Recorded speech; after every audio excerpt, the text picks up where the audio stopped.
This is Alan Bush with the Daily Financial Forecast for Tuesday, October 5th.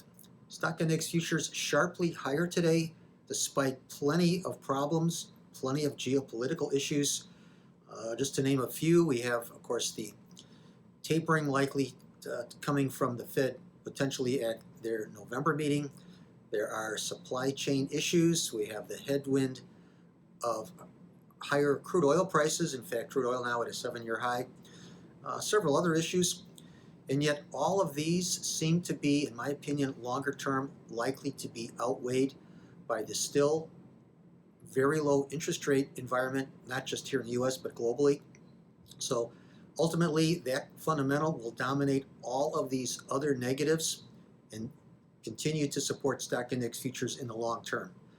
Moving over to the currency markets, the dollar index higher now and still very close to the 1-year highs that it did make last week.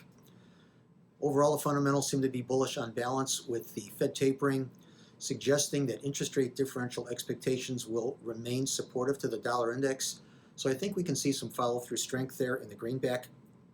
And moving to the interest rate futures markets, there are two very strong diametrically opposed fundamentals. For one, the tapering prospects being a negative, but the slowing rate of global economic growth being a bullish factor.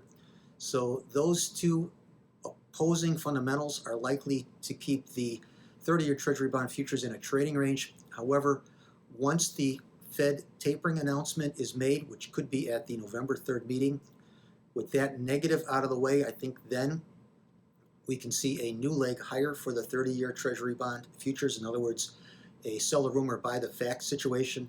So once the tapering news is out of the way, if we do get that, I think that will be the beginning of a new bull market in the 30-year Treasury bond futures, but not until.